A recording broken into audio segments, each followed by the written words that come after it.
Welcome to Life-Changing Challengers, the podcast where passion meets purpose. I'm Brad Minus, your host, guiding you through stories of transformation and triumph, from endurance feats to overcoming adversity. Our guests defy the limits and inspire action. Ready to ignite your desire and incinerate your barriers? Join us. Your journey to the extraordinary begins now. And welcome back to another episode of Life-Changing Challengers. I am really excited, everybody. I have Nathan Buttigieg, and he is all the way from Australia, and he is a personal development coach, and we're going to share his incredible profile with you right when we get towards the end there, because it's something special. Like, you got to be thinking David Goggins meets one of the best trainers in the world. And that's where you're going to find this guy, because he's absolutely the real deal and he talks it like it is. And it's so rare to find that. So I'm really excited. As you can tell, Nathan, I'm excited. So, hey, how you doing today? Good, man. So good. The only way to give advice is to live it. So I just live it, and it's way easier to give it when you do. Absolutely. The same, I do the same thing with my clients. But first, let me ask you a question. Nathan, can you tell us a little bit about your childhood? What was the area you grew up in? And what was it like to be Nathan as a kid? I was mainly like a pretty shy kid, pretty awkward, socially awkward. I didn't talk much. I gamed a lot. I grew up where I am right now. You'll find out why later on. But I'm in a tiny house on my parents' property in South Gippsland, Victoria, Australia. And yeah, I grew up here, man. It's quiet out here. It's green. It's farming country. Like, I grew up with, I always had a really good childhood. My parents were good. They stayed together. Like, mum and dad never fought in front of us. There was no like drug abuse. There was no, like, everyone drinks in like Australia, super young. Like, that's kind of just the culture. So there was nothing like crazy bad. It was just, yeah, growing up, I mainly just gamed. I was a quiet kid. I just liked my own space and doing my own thing. And I guess later on is where we got into all the party stuff, but yeah. What brothers and sisters? Yeah, I got two sisters. One I haven't seen in probably 17 years or something like that. Oh my God. And then one brother as well. One of my brothers, one of my sisters have different dads. One of my sisters is the same dad as me. All right. And so I'm the youngest. And you're the youngest. And you haven't seen in 17 years, is that the full sister or is that the half sister? She's half, different dad. Okay. All right. And the rest, are you still close? I'm pretty close with my full sister and my brother as well. We're pretty close. Our family isn't like super under each other's feet all the time. We catch up and we say what's up and kind of stuff like that. It's nothing crazy. My chick, her sisters, they're all tight as, like they talk to each other every day. They're giving each other updates on everything. We're not like that. We just catch up whenever and we talk for a while. So it's my family's kind of like the same way. A lot of my family lives in North Carolina, but we all grew up in Chicago. And so we all just kind of like separated and moved away in different places. But I will say that even though I haven't spoken with them, like I have a cousin I haven't spoke with in, 15 years. I got to tell you, if I contacted him and said I needed help, he'd be there. Is that the kind of the same thing? Yeah, it's the same with me. My whole family is like that. I'm lucky in the sense that the mum and dad are set up like that. Yeah, exactly. I think my parents and my parents' siblings, they all provided that same thing. And then their families provided it. So it's like, all right, you know what? We could be mad at each other as a family, but if you need something, I'm there. And that's right. Yeah, you got to put like little stuff to the side with the family. We've had to do the same a lot of times, but not with the sister. That's all. I get it. So you said you started gaming. You were gaming all the time. How'd that start? Oh, yeah, I was gaming at like 7 years old. I got a Game Boy, and then probably 10, 12 years old, I got a PlayStation with Black Ops 1. And then after Black Ops 1, that was just my life. I played other games like Ratchet and Clank and played like Tony Hawk and Need for Speed, stuff like that. But once I got COD, that was it. That was my life. I obsessed over that. There was at one point, I was 27th in the world, Australia and New Zealand servers at Black Ops 1. So, yeah. I was like, my main account was iScope JFK 765. And then I made heaps of other ones because you try to get like a good KD and hit ranks and stuff like that. And then Black Ops 2 as well, we played it out of. I was pretty good at that. Yeah, it was just like public matches. I wanted to, as a kid, upload videos and stuff, but mom and dad like kind of never let me. Oh, you wanted to kind of like be on Twitch and Yeah, get that yeah. going. Which wasn't. It was just you get a game card and then you plug that in and you can record your gameplay. I wanted to do. Oh, nice. I was super young, man. So mum and dad like really didn't know what the thing was. They didn't even really know what COD was. I get it. I get it. Wow. Yeah. I've heard like crazy stuff about people playing, like being on marathon games where they're like, they live in on Mountain Dew and they finish up the Mountain Dew and they don't even go to the bathroom. I was like, there was an article about a guy that had kidney problems because that's what he was doing, holding it for like 12 hours while he was playing and stuff. Easily, finally, I was like, that's just crazy to me. But then I got a bladder of a puppy, man. So I go to all the time. But I just drank cans of Coke and stuff as a kid. I was lucky when I was 14 years old. We have a unit right down the back. We're on 14 acres. So we have a unit down the back. And when I was 14 years old, I moved into that. So I had my own space, my own internet. And then mum and dad like just did shopping for me like every once in a while. So I was living it as a kid. Oh my God. Yep. 14? Yeah, I was eating 2-minute noodles, drinking cans of Coke. That was it. So at 14, that's like high school. Is it high school in? Yeah, 13 years old. We're going to year 7 and then year 8, year 9, year 10, year 11, 12. So how are your grades? Oh, they were dogs. Yeah, no, they were not good. Because you were gaming all the time. I just didn't care about anything other than playing games and being good at COD. I don't even know how I got through I dropped out year 12. I don't know how I passed year 11 or 10 or 9 or anything like that. School was not my thing. It still isn't, man. I can't really read stuff and like that I'm not interested in. I have to be wanting. So you're, for all intents and purposes, a high school dropout. Yeah, 100%. I love that. Last year of high school for anyone in other countries. The last year of high school, I dropped out. We have a program here called VCAL. You do 1 day of work and then 1 day of like TAFE, which is they teach you trades and stuff like that, like trade school. So I did that for year 10, 11, and then 12 came around and I just left because I wasn't going anywhere. See, it's so cool because just by going over your Instagram, I know that I can just say that, right? Like anybody else, I'd be like, so you dropped out at year 12, you were a senior and you left. I couldn't say, oh, so basically you're a high school dropout like I just did. But you are so real that I felt like after going through your videos on Instagram, I'm like, I can just say that to this guy. He's real. I have no problem. I think anyone being offended, it's a problem with them, not the problem with the other person. Yes. Yeah. Oh, if you go through I've got so many episodes where I sit there and I talk to people and I'm like, offense is in the eye of the offended. Yeah, that's right. If it hurts you, that's a pain point of yours. Right. Yeah, exactly. You got to fix that. Yeah. 95% of the language that comes out of people's mouth is not meant to offend. So if you're taking offense to it, that's your problem, not theirs. If you're offended by the truth as well, if you're overweight and I call you fat and that hurts, that's a huge problem for you. You should be trying to fix that. If the truth hurts, like you got to fix that, man. You can't live a life lying to yourself constantly and staying away from the truth because you'll never have a worldview that will serve you. And you'll never be able to open up to full truth. You're constantly lying to yourself, constantly trying to avoid it. You can't really know what's going on. Oh, you should come to America and be a politician. You'd be great. Yeah. No, I don't lie. For the right side, for the Republicans. But that'd be great. But okay, so you were gaming all the time. You decided to drop out of high school and you were still gaming, I'm assuming.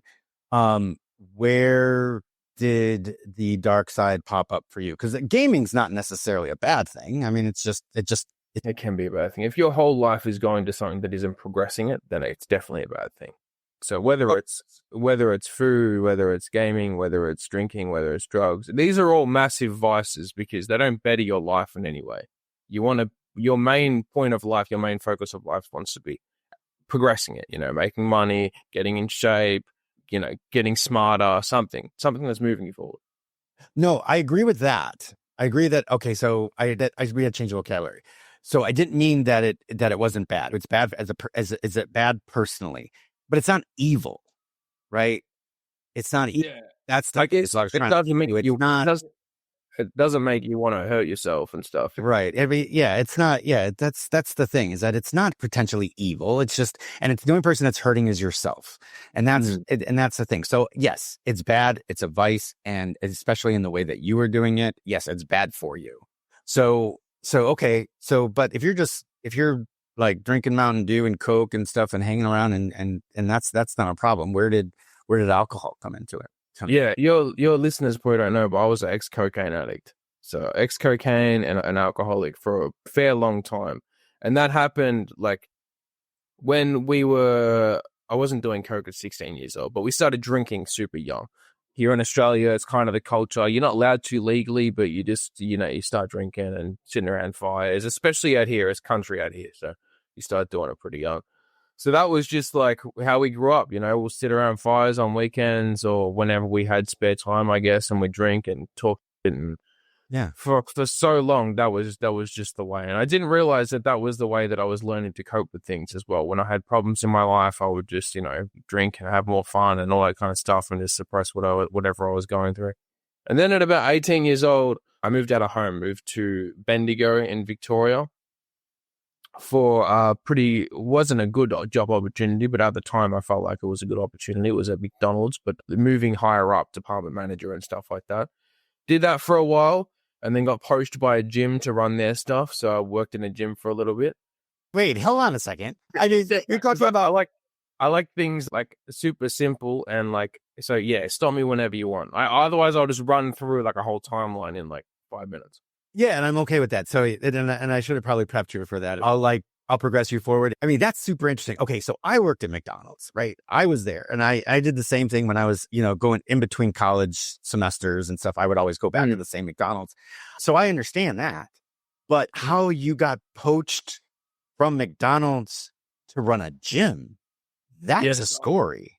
So you do like, for everyone that's worked at McDonald's, you go bottom up all the time. You start on fries, then you learn to serve, then you might learn out the back, and then you learn every area out there, like how to toast buns to how to like cook grill. You don't even flip burgers there. It's all machines. You don't have to flip anything, but you learn all areas bottom up. So then I became a shift manager.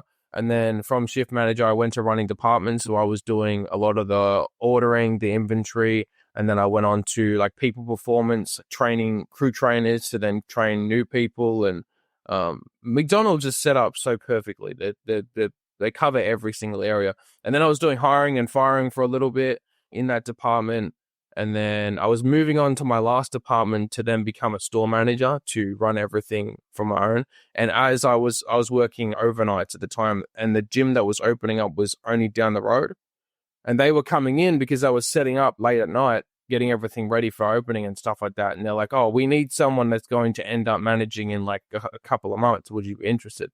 And I was like, oh, yeah, that sounds good. We're just talking on shift or whatever. It wasn't anything crazy. The girl I was with applied for that gym. She applied for a position there. And then they messaged her and said, can you get your boyfriend, Nathan, to apply? We're reviewing yours. Anyway, they fully fucked me because I got the position. She didn't get the position. And then, so she stayed. She was working at McDonald's as well. She stayed there, and then we ended up breaking up. We were together 7 years, and, things just happen. It was a first relationship. You just learn as you go. But yeah, so I got the position at the gym. She didn't. She stayed at McDonald's. We kind of, after that, it was the nail in the coffin, and then we kind of started splitting from there and called it a bit later. But yeah, the gym was fun. That was the best job I ever had. It was just reception. I was going on to manage it, but when the gym never got off its feet before COVID hit.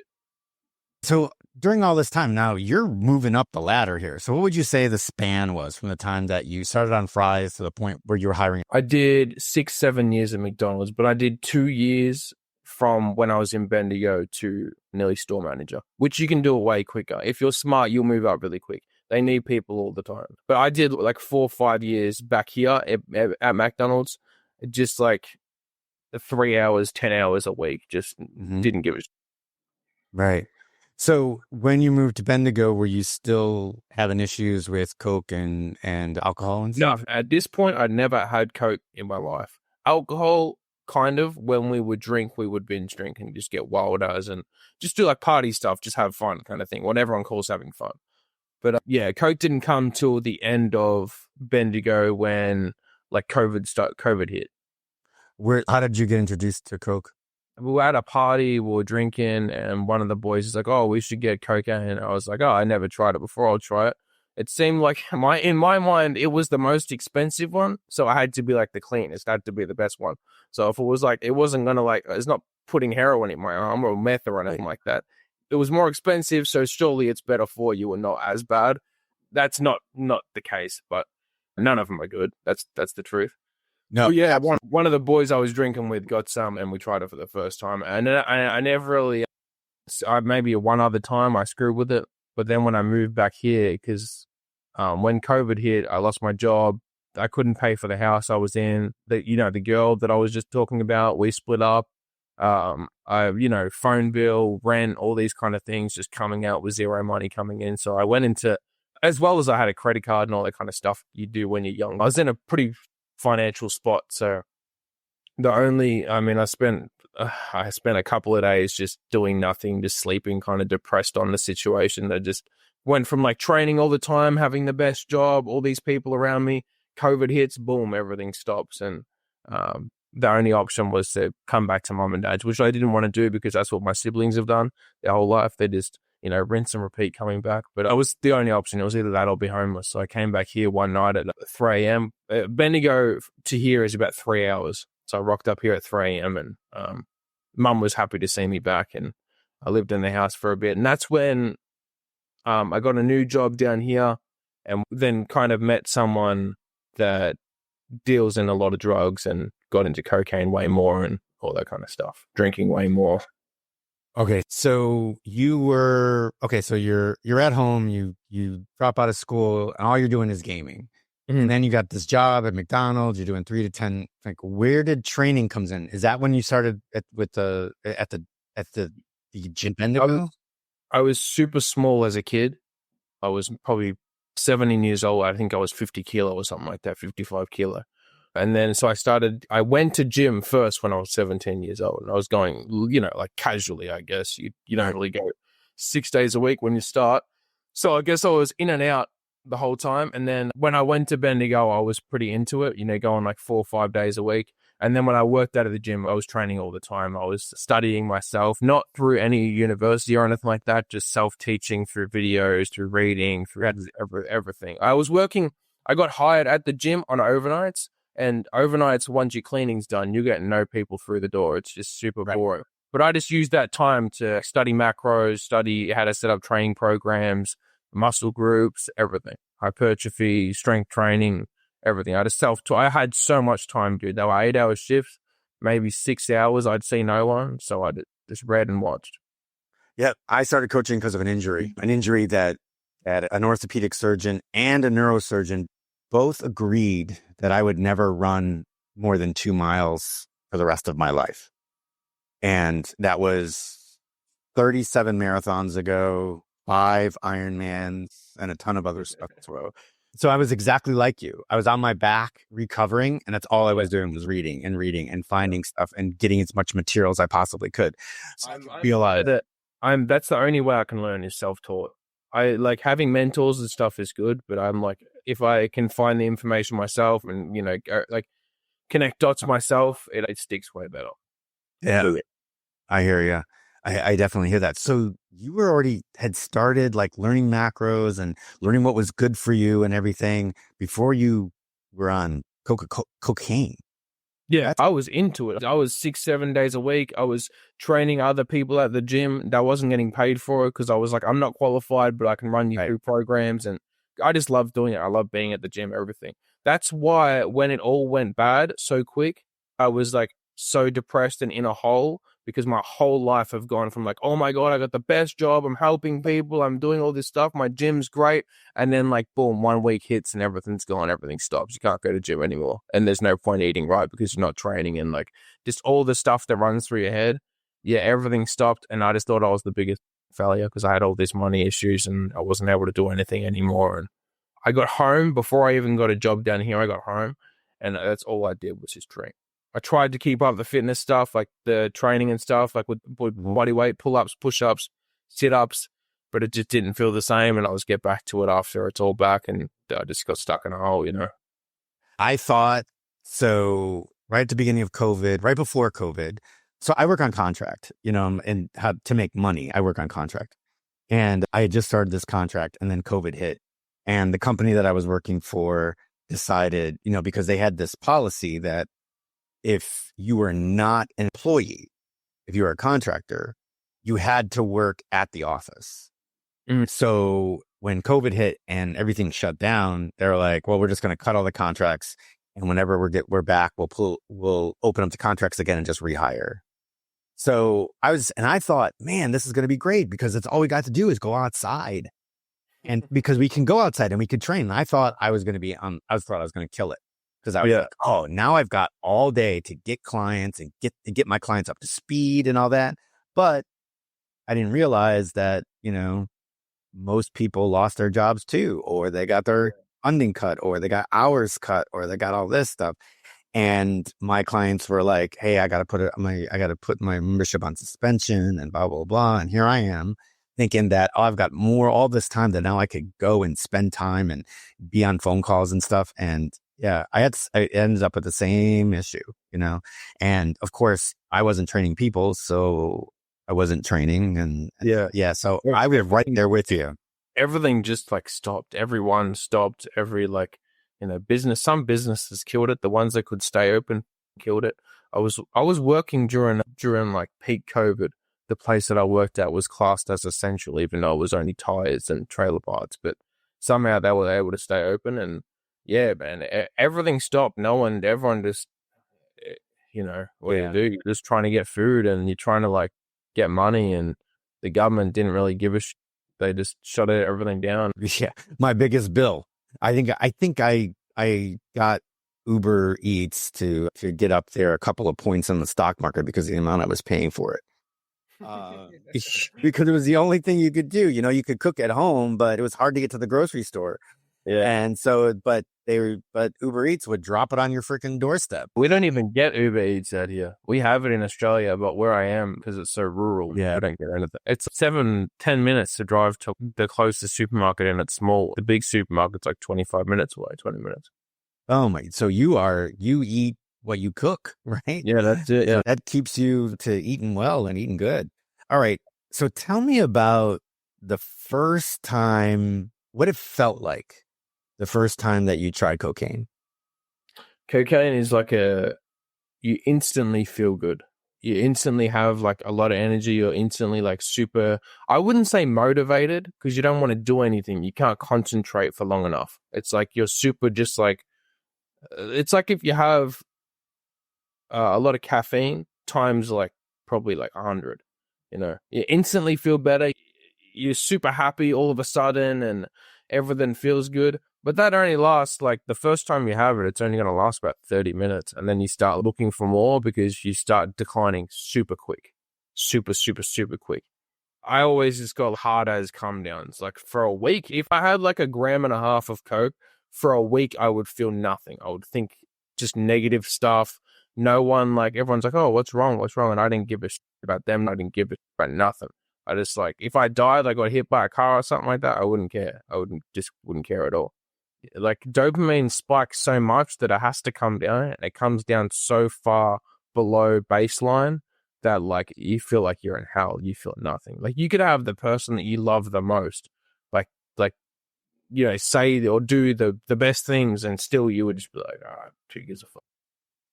Wow, you had a different experience than I did, but I only had one experience. And it scared me so much that I dropped it down the toilet. But I was out with the boys and we were having a poker night. And I was complaining that I was doing residential appraisal. And basically it's a 2-part thing. You go to the house, you take pictures, you look around, you measure, blah, blah, blah. And then you got to sit down and do these reports. And these reports would take anywhere from 45 minutes to an hour to do. And I was complaining about it. And one guy said, hey, you know what? I just happen to have some Coke here that might help you. And I'm like, I'm not doing that, blah, blah, blah. He goes, you might want to try it. It might help you out, and I had a stack of like 20 or 30 reports I had to get done. So they gave me some and they told me, they're like, hey, take 2 lines. And then every so often when you start to feel something come down, then bump with a key. Just key up. Yeah. All reports done that night, like all night. Really? I worked all night. I was so zoned in. I everything that night. And I kept bumping. And then I went to the gym, and then I went to go turn in my reports.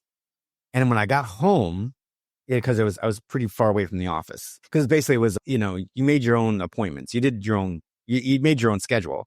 So all you had to do was do the reports. And then the only time that you had to actually go in the office was to turn them in. Turn the reports, came back. And as soon as I walked in the door, my boss calls me and he says, I don't know what you did, but these are the best reports you ever did in your life. I says, nothing's missing. All your I's are dotted. Your T's are crossed. He's like, keep up the good work. And I'm like, thanks. And the first thing I did was I went over, I took the rest of it and I poured it down the toilet. And it was all because of, I'm a little bit older than you. So in the 1970s, early 80s, there was this commercial. And all it was a black space and a spotlight in the middle. And this guy, he had a brown suit on, and a monkey, a real monkey, a chimpanzee, was on his shoulders. And he was just walking in a circle. And he would say, I do coke so I could work longer, so I can make more money, so I can do more coke, so I can make more money, so I could work longer, so I could buy more coke, so I could work longer, so I can make more money, so I could buy more coke. And he just did this circle. And that's the first thing I did. I was like, but I will tell you, I slept for 36 hours after that. The last time I had coke I was up for 40 hours straight. Yeah, with coke. Yeah, I tried going to sleep for like 20 hours. I just laid in bed. I couldn't. I got the worst sleeps on that stuff. It tortured me. That. Well, I mean, I'm talking about after it came down. Like it was when it cleared my system because I'd been up, right? Yeah. That it just, like you said, you crashed hard. You went into depression. Yeah. This was the first time of me like constantly. And then when it finally left, I slept. I was gone 36 hours. But that stuff scared me. But I can't imagine going into a depression like that. Well, I was having it, like everyone thinks like cocaine addict, oh, you go partying and stuff all the time. But this wasn't partying. This is like I'd be mowing the lawns and having coke, or I'd be at work and I'd be having coke. It becomes a normal thing of your life. You're just like, you have stuff on you most of the time. You're bumping up nearly every day. You're getting stuff every like 4 days or whatever. It's an expensive habit for one, but really, yes, true. You never feel more depressed than after coke for me. Yeah, my depression showed up in sleep, and it was like I said, I only had the one experience. You kept going, and I could see where, keep having that stuff in your system. So, what was the turning point where you finally decided that no, this is done. I'm done with this? Well, I gave up alcohol first. I stopped drinking in, was it 2021? I think I stopped drinking the day after Christmas. And then I didn't stop coke till about a year and a half after that. And the only thing that really stopped me, because I was like, oh, I'm not drinking anymore. I'll just do coke every time we go out instead. So I was what they call dry sniffing. I just go into the bathroom at work and line it up, bit up on my phone, and then sniff it off there. But the last time I had it was, I had a pretty decent break for a little bit. Maybe like a couple of weeks, 2 weeks without it. And then I was like, me and the boys are going to go out on the weekend, like go and do something on the weekend. I'll get some. So it was like a Wednesday or Thursday night that I organized it to get it for the weekend, which is pretty stupid to do. Pretty stupid to get it in the first place. But that night I got it because I'm like, oh, I'm not going to touch it. I got like an 8-ball, if you know what that is. It's like 3 and a bit grams here. But I got that, and then I got home that night, and I was like, oh, I'll just have a little bit. And I ended up nearly having the whole lot in one night. And it was up for ages. I was having the time of my life whilst I was on it. But then, like, when it got, like, maybe 5-10 hours in, I was just watching YouTube videos of how addicts had overcome their cocaine addiction, and just everything they were explaining, like, I was going through and all that kind of stuff. And I was like, damn, man, I got a huge problem. And I just started having way more to try to, like, feel better from it. And like I said, I mean, before I even tried to sleep, I was like, I rang up a friend and told him like I'm in trouble. Like I was massively panicky. I was hugely anxious and just like almost in a state of like schizophrenia, just a weird state of just like, no, it was not me at all. I rang my friend up and they said to me, I don't know like who you are. You're not talking like you. You're not you right now. And they were like, flush the stuff. And I was like, no, I can't flush it because It's weird when like something really has a hold on you. Like I was like, no, I can't flush it. I can't waste the money. Like I'll just finish the bag or I'll just finish the lot or whatever. And they're like, no, you have to flush it. I didn't end up flushing. I ended up just putting it aside and somehow using my willpower. But I was that scared at that time that it was just, I didn't want to touch it. I convinced myself that it was like from the devil, you know. And then that night when I was trying to sleep, that night I took the next day off work. I told them that I was sick. And I was having like these awake dreams, like my eyes were closed, but I wasn't asleep, of just like constant, just like my biggest fears. I can't even really remember it. It was that crazy, but just like a highlight reel of every fear that you've ever thought and just nightmares, like, but you're awake, you know. One of my guys that was an ex-addict, he said that I explained it to him one day and he said it sounded like a state of like psychosis. Like I was awake, but I was like dreaming and it was just like nightmares over and over and over again. And after that, I woke up the next day and I'm already like a pretty strong-willed person. Like I drank for so long and then this one day like decided I'm never going to do this again. It doesn't really serve me. So then the next day I said like, I can't have it. I really had to convince myself that it was properly evil, and it is properly evil. But I really had to like, yeah, I full set of background on my phone that it was just like I wrote never again in text and just put it as a background on my phone so I knew what was up, and yeah, got rid of it after that. Never tried it again. Never even been around it since then. That's amazing that somebody that has done it for that long, you just go cold turkey. But yeah, that lucid dreaming, yeah, that's the worst. I've been through that. Yeah, I don't even know what it was, man. It was horrifying. Yeah. I convinced, that's what kind of helped me convince myself. I said those thoughts and like that state I was in, like is like unworldly. Like it was very easy to convince myself that I was like possessed by something.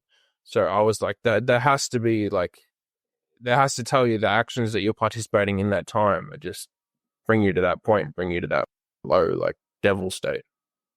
That's association. Yeah, that is the perfect Pavlovian like a case study of association. You finally associated had doing cocaine with evil, and it kept you from going forth. That's actually pretty amazing because now, obviously, you've got people that have been doing cocaine for years and they end up in rehab for 30 days, and then they come back and they're around it again and they can't stop and they got to keep going. Maybe that you might have just come upon a way to cure a lot of people. That's the key. Whatever it is you're trying to overcome, whether it's being fat or whether it's drinking or whether it's drugs or whatever, you have to believe that it's a bad thing. You don't want to live like that. You hate it. You have to hate who you are at the time or the drug that you're trying to get off of. You have to come to the realization that this stuff is disgusting. I don't want to be a part of it. Once you start talking to it like that, you're not going to keep smoking cigarettes if you know you're a disgusting being every time you do it. It'll hurt too much. So you just, yeah. And that's like another case for real talk that I'm hearing. So, there's a lot of people out there and a lot of our so-called gurus that sit there and say, nothing should be negative self-talk. You should never do that. And what you're talking about is negative self-talk, but I think it's negative self-talk in a positive way. Yeah. Yeah. And bringing you to a positive place. If you're saying like I'm sick of being a fat ass, I feel like a joke all the time. I look bad in every clothes that I'm in. Like I should be able to, be motivating and inspiring and not lazy to other people. That's you're talking harsh to yourself, but it's in a positive manner. You're bringing yourself up. That's why I always say I'm not calling people out. I'm calling people up. You already know that you don't like about yourself. That's amazing. All right. I don't like calling people out. I like calling people up. That is a quote. That one's going in the quote box right there. That's fantastic. No, I'm serious. If you really think about it, because I'm all about it. And I'm going to assume that you've heard about David Goggins. Yeah. I mean, that guy is epitome of this. He doesn't talk as harsh as you do. I think you're better at it, but he's kind of like the same way. He's like, got to get up, got to get going. You know what I mean? I'm not temperature. He says injury. Nah, you just keep going. He's a super mentally hard person, mentally tough. I watch a Billy Goggins. All right. So I will, you might, maybe while you're working out, but I'm going to give you something. He's got 2 books. One book is You Can't Hurt Me. The other one is Did Not Finish. Mm. And those two books. Now, not reading the audiobooks. The audiobooks are out of this world. Here's the reason. And he's one of the only people that I know that do this. He's got his ghostwriter, Adam, and Adam reads it. But he gets to a certain point where there's like some sort of big event that happened in the book. And he stops reading and he says, Goggins, man, we need to break this down. You need to tell me more about it. And then David comes on the audiobook and they do like a podcast where they're talking to each other about what was going on inside his mind during that point. What was he feeling? And then he gives points on the ways that he changed his mind and the way he started to really challenge himself. Because the idea is for him was, and I talk about this to my clients all the time, I'm like, your mind will quit 100 times before your body does. Your body can take so much more than we give it credit for, but our mind gets in the way.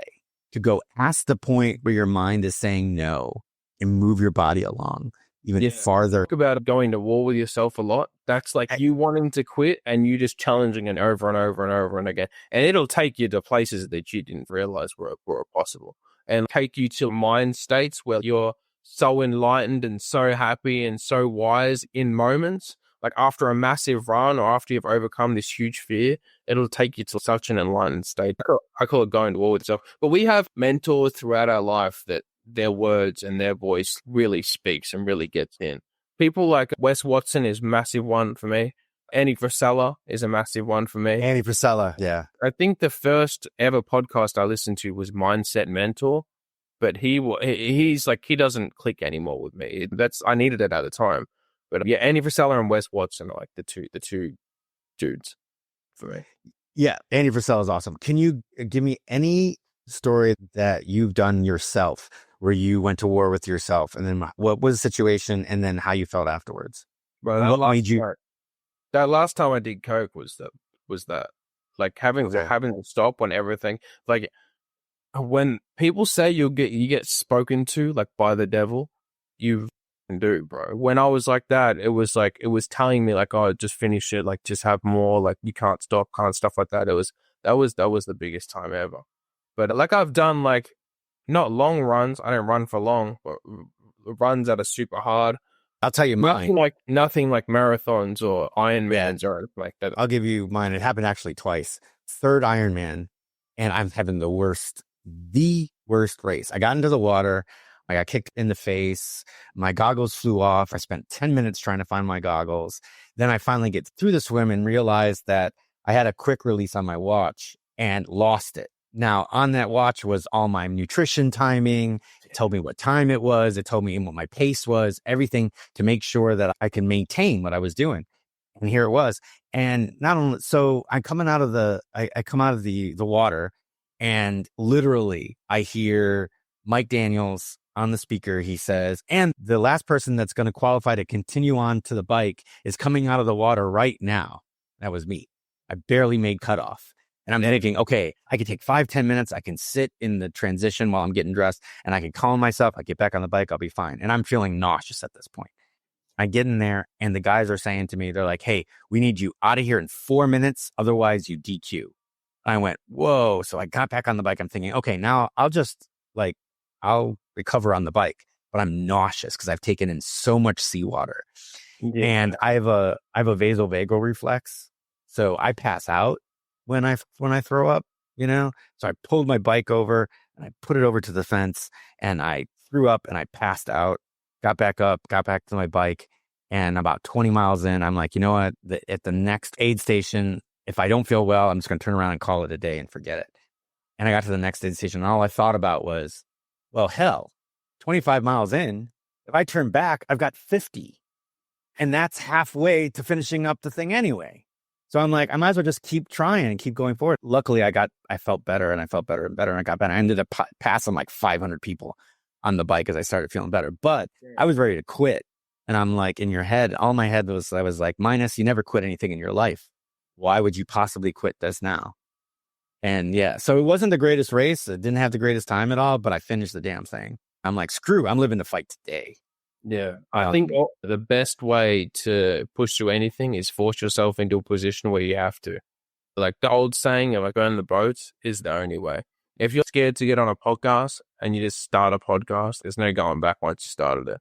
Or if like, you can quit out of a workout or whatever like that. But if you like take someone with you and like you say like we're going like full through this, or it's just, you always do that with like, I've paid like $15,000 for coaching and like to force myself into a position where I had to do stuff. Getting on camera for the first time like 3 years ago was the most scary thing ever. But once you're on there and upload it and go through it a couple of times, like force yourselves into positions where you have to. That's the only way you level up is by doing that.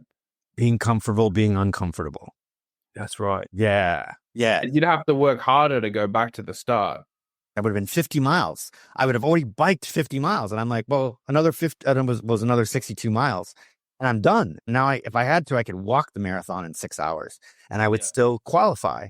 So I was like, well, screw this. I'm just going to keep going. And then I did the same thing. I did Maryland and it was so cold. It was 33 degrees and I'm on the bike and the wind is at 40 mile an hour gusts. And I get to and it was so hard to get through the bike. The wind and the cold, and I had to keep stopping because phoresis, and ended up making me have to go to the bathroom every 10 minutes.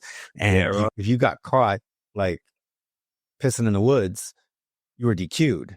So you had to freaking go until you found a porta potty, So, I mean, that was ridiculous. And then I got a penalty because I was tucked into my bars like this. And I didn't see the person in front of me, and you have a drafting. You only can be so close to the next guy because you get the draft, right? Yeah. And I was so tucked in, I didn't realize there was someone in front of me. And the marshal comes around and gives me a card. I have to pull over to the side at this penalty tent, and I got to wait 5 minutes. So here I am. I'm an hour past the time that I thought I was going to be. And I'm thinking to myself, again, this is number 5. No, it was the time before the last one. But so it was number 4. And I was like, I got nothing to prove.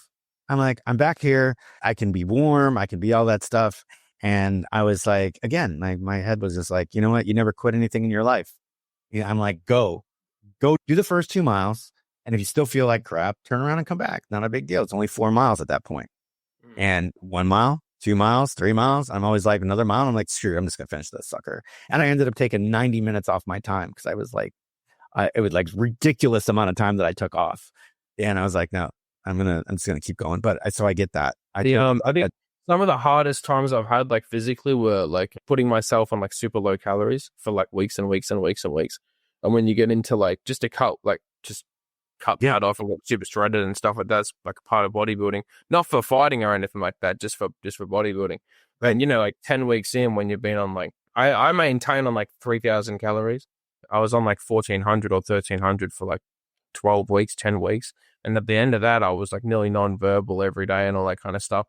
And I had a super physical job at the time. We were tire fitting, and I was running a team for a warehouse. We were like picking wheels and tires and fitting them and stuff like that. Yeah. The days there, man, like you can't go home early just because like you're a little bit worn out and stuff like that. So they were pretty brutal times where I was just, people were coming to me, asking me questions, and I had to like give them answers without wanting to kill them. And they were hard times.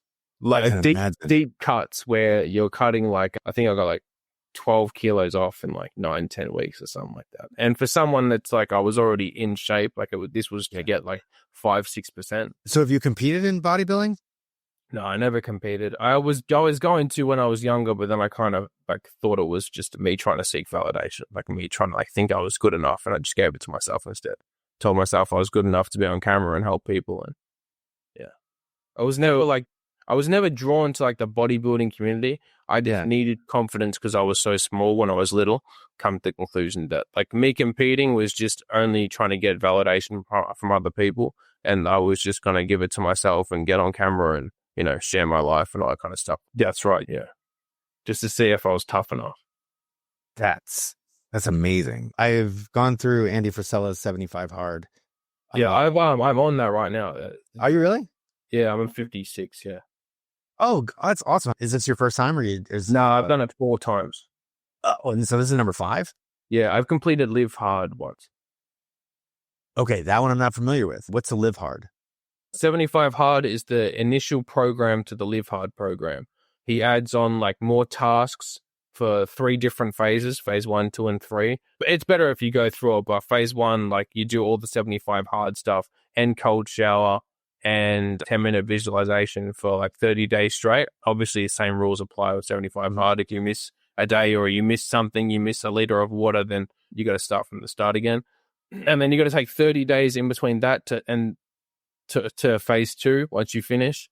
30-day gap, and then start phase 2, and that's the same rules as 75 hard, but for 30 days. And then phase 3 is you got to do something good for one person every day, and like have a random conversation with one person every day. And I can't remember the other ones for phase 3. Phase 3 was the one that scared the shit out of me, because up until like 3 years ago, like communicating with random people wasn't a thing I did. I'm from the country, man, and we talk to who we know, and that's about it, and everyone else can get stuff. So yeah, that was a big one. But like, I mean, I wouldn't be on podcasts without it. I wouldn't be on social media without it. That's outstanding. That is outstanding, because I got to look at that one, because that one would be great. I love that idea of, or you got to do the whole lot to get the phase 3. Right. But that last one, I'm just the idea that you got to do something good for someone once a day. Yeah, good deed every day. I think it was 10 minutes of visualization as well, and maybe cold showers. And then a random conversation with one person every day. And a conversation, this isn't, hi, how are you? This is stopping them and introducing yourself and shit. That's outstanding. I got to definitely look at that one. And you know what? I'm going to link that in the show notes too, because I think that's definitely a tool that a lot of people could use. Everyone should look at 75 hard. It'll change your life. Extra mental, like it did for me. It was one of the main reasons why I built so much mental toughness to overcome drugs and alcohol and everything like that. And it's completely free, because it's all self-accountability, which is also the biggest thing that people need, is to be able to hold yourself to a promise that you made. Exactly. And a promise to yourself. That's right. That I think is the worst thing that for me, if I promise myself something and I don't deliver, I'm like awake. Like I can't sleep that night. Yeah. Because I'm like, damn, what did you do? Why didn't you do this? Oh, you're such a loser, blah, blah, blah, blah. So I just get up and do it. And because of all that, it's easier just to do it no matter what it is. Because I'm not going to spend a long time torturing myself. I might as well just do the thing that it might scare me, or might be uncomfortable, or might be physically hard, or, it's just easier to do it because it's torture otherwise. Oh, man. So I am digging what you're saying, and I love your real talk. I love the fact that you are completely honest with yourself. And I imagine that you're honest with your clients. And I know you are, because I could see it in the Instagram. What are you coaching for? Is that what you're doing as a full time right now? I work 2 jobs as well. All my spare time goes to content and coaching. And I know that you have a pretty good following. You're just going to build it from there. 1 million followers one day, but not for the followers, just to help more people. Right. No, just to help. I really like work. If you were able to feel what I feel when my clients do well, or get to where they want to be, or they're cutting and hitting, like they're dropping weight every 1-2 weeks. That's the best ever. That's my favorite thing. I hear you. When I first started coaching, now I've been coaching for about 12 years. When I first started coaching, I was like, oh my God, seeing my clients come across the finish line is like just a very close second to crossing the line myself. Mm-hmm. And about 5 years in, it flipped. Then it was like, no. Watching my clients coming across the finish line is so much better than coming across myself. Yeah. Well, seeing my guys, like, they don't drink for a while, and how different they speak, and how much more energy they have, and, how positive they're talking, and seeing them like just dialed into a diet where they don't miss for weeks. And then they've got like their first arm vein, or their first bicep vein, or they've got abs and they can't stop looking at it. That's the best ever. Because I was that, I remember the exact same thing. I know how good it feels, and you only like can relate when like they do it too. What is, I'm trying to think how I can put this. Let's talk just real quick, just a couple of really good bits of information. What would be a diet tip that you could give people to help them lose weight or shed fast that is somewhat? The foods don't matter unless the macros are right. People need to learn macros. They need to know macros. They need the right daily macros, and to be able to hit them consistently. That comes with mindset training as well. You need to be able to make a promise to yourself and hold it. But if you don't know macros, like whatever foods, like, oh, I'm not going to have sugar. I'm just going to have carnivore. I'm going to get on the man shake. I'm, going to stop having soft drink. None of this will matter unless it's daily macros. The right amount of protein, the right amount of carbs, the right amount of fats every day. And you will get results so quick, so quick. I know people that have gone on coaching programs that it's taken them way too long. And the coach, like, everyone coaches differently. I get that. But if it's macros every time. You need to know macros. You should be able to look at what you're having on your plate and know it has this much protein, this much carbs, and this much fat. And if you know that after tracking for a long time, that'll change your entire life, how you look at food. Now, but the macros are personal. The macros are personal. Yeah. Everyone is different. Everyone has a different level of, like, their metabolism, either slow or fast. They have a different level of fat and muscle. You get good as a coach at being able to look at someone and work them out. And there's the maths you can do. We use different scale weights because I'm Australian and you're from America, right? So it's 2 grams of protein per kilo of body weight, and to cut, I always put people on 22 times their body weight in calories. So it'll give you like 1,400, 1,500, and then you work out your macros inside of that. So then 2 grams per kilo of protein, and then I usually only go like 40 or 60 grams fat max. You don't need a lot of fats, and then just bump up the rest of the carbs. See, and that's interesting, right? Because the trend is get rid of the carbs and have more fat. Yeah. No. You look at every athlete that's ever lived, they're doing the opposite. You need carbs for brain power. And your brain runs off glucose, and your body will just do so well. You'd be shocked. Some of my guys are on like 1,200 grams of carbs, and they're shredded. Like, same question on someone going to the gym for the first time. What's your best tip that you can give? You could go online and get heaps of like whatever programs, push-pull legs, all that doesn't really matter. Just have a program, have something written down, how many sets, how many reps you're going to do each time. Follow a structure instead of just going in there and winging it. And then the best thing after that is get a coach. Get a coach to sort it out all for you, keep you accountable, build everything for you. So you don't have to think, and you can just do, and they're looking at everything you do. So if you don't do, they're going to ask why, and they're going to get you on the phone. And that's what I do, bro. I'll call my clients up being like, what are we doing? Are we doing this, or are we what? And yeah, we're doing it. I just have this problem, and then we can sort out the problem. Yeah, I talk to every one of my clients at least once a week, if not more, depending on what I see. If I find the lack of motivation, then I'm going to be on the phone with them. Did you do your workout? How did it feel? What was going on? And within 3 days, they're back on track. We do team weekly calls, so everyone will jump on a call. That's where we go through mindset and training and nutrition, all that kind of stuff. But I'm talking like if my person, like, because we put everyone on an app. If someone is not doing their macros and just doing the training, I'm going to give you a phone call and ask one. Exactly. I have an app that we use for training, and I can see pace. I can see where they ran, how they ran, or what they biked, what they swam. And then I've also, when I send them to the gym for mobility, I can't really see it, but it works out in a way that I can know whether they've done it or not. I can see each set. I can see their heart rate pump up for each set. So that's good stuff, but that's amazing. And last one, best mindset tip that you can give people that are starting their fitness journey. Like pick challenges to do.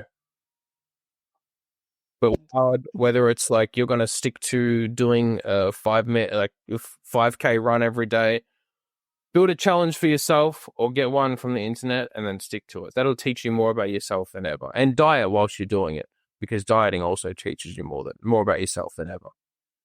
Nathan, you and me, like at different sides of the world, but so simpatico. I always talk about that too. And that's one of the reasons why I started this podcast, was because I was finding people that were overcoming adversity, injury, like what you came up, recovery, the whole bit. And they did it in an unorthodox way, just like you did, right? You went after challenges. You quit cold turkey because of something that not everybody does. My biggest story is a friend of mine who was 250 pounds on a 5'1" frame.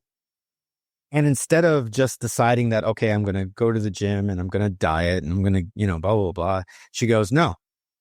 She was flipping through the channels one day and she came across Ironman Kona, which is the world championships. And she goes, God, I would really love to do that. But here she is, So instead of saying, okay, I'm going to diet and then I'm going to lose the weight and I'm going to go to the gym to get to this way so that I can do this, she goes, no, I'm going to do it. And she signed up. Instead of focusing on what you and I talk about focusing on, she goes, no, my goal is not to lose weight and to get fit. My goal is to get to the starting line healthy and get to the finish line, injury free and get there, finish that thing. So she trained for the Ironman for 18 months and she walked onto the beach. She was 120 pounds in an extra small freaking wetsuit and finished it in 11 hours and 30 minutes, which is unheard of for a first timer. Yeah. But that was how she did it. It was different between having goals and having dreams. Dreams are saying, I want a six pack. I want to be in shape. I want this. I want that. It switches over to a goal when you have a plan of how to get it. Every day I'm going to do X, Y, and Z. Now you've got goals. Now you've got actionable steps so you can take towards that dream. Everyone that's saying, I want to lose weight, that's just a dream. That's just what they tell themselves about their whole life. I want to start a business. I want to move to this place. How are you going to do it? That's what you should be looking at. What are the actionable steps, the daily steps, your daily habits that you're going to take to get to that dream? It's different. The ambition, the dream isn't the goal. The steps to get there is the goal. Exactly. And I'm the same way. We have people that have certain time. They want a certain time goal. Well, throughout the plan, it's okay. By this point, we need to have you racing at this level in order to get you to that last one. To the next step, getting better every single day. And a lot of that includes going to the gym, doing a lot of mobility, working on, where's your macros are because you need to have fuel for the race and your training and everything else. So I'm sure you're the same way, but you got to get to that point, right? If you want to lose weight, well, for how many pounds do you want to lose? And I never look at pounds. I'm more about body fat. I don't even let them decide. They're like, oh, I want to lose 30 kilos. It's like, we'll lose as much fat until we can see abs. That's where we're going. If that's 20, if that's 40, whatever, but we're getting abs. Right. And that's 6%. It could be like 11%, 12%. Depending, everyone's different. I can sit at 8% and be good. Okay, listen, by this point, we want you at, if you're 30%, within this point, you should be at 22. At this point, you should be on track. Be at 18. And then we know that, it's working. So, yeah, I love that. So, listen, everybody, first of all, you got to go and check out Nathan's freaking Instagram because it's freaking out of this world. And he'll give you real talk and looks in the camera and he just tells you how it is. It's real and it's raw. And I personally, dig that. That works for me. May not work for you, but it's gonna light a fire under your freaking. It's not just motivation either. It's not just speaking. I'll show you my life. I'm not a fake. I'll show you my whole life. I'll show you everything about it. I'm on my story every day, 10 times, showing you, telling you some stuff or showing you that I'm with my chick or just something, man. It's a reality show mixed in with some motivation. Yeah. So I picked and chose, throughout because I do the stories and stuff. And obviously I'm big into the motivational stuff. And that's where I kind of picked it up. Me too, man. I think content that I like. And, and his girl's pretty hot too. So you got to check that out. You won't miss out on that. But yeah, no, absolutely. So I'm going to make sure that his Instagram is there because that's the big thing. Do you have anything else? Do you have a website or anything like that? Send me a message. I'm a person, so talk to me like a person. Yeah, there you go. So he just gave you permission to slide into his DMs. So definitely do that if you need, if you want anything, if you just want to talk to him or just ask him about some of his stories and some of the things that he came up with. And I'm sure he'll be happy to talk to you wherever you are in the world. So I agree. So anyway, listen, Nathan, this has been amazing. And you've given some freaking amazing advice and have been really motivating and pointing people towards their desires, which is what we are all about on Life Changing Challengers. So I really, really appreciate it. Thank you so much. Thank you. If you're watching this on YouTube, please go ahead and hit that subscribe, and hit that notification bell. If you're on Apple or on Spotify, either leave a comment or give us a review. For Nathan and myself, we will see you in the next one. Peace. Well, that wraps up another episode of Life Changing Challengers. I'm your host, Brad Minus, saying thank you for joining us on this journey of transformation. If today's stories inspired you, please take a moment to review, share, and follow us on your favorite podcast platform. Your support helps us reach more listeners and create an even bigger impact. Remember, every challenge is a chance to grow. Until next time, keep pushing, keep challenging, and never stop pursuing your extraordinary.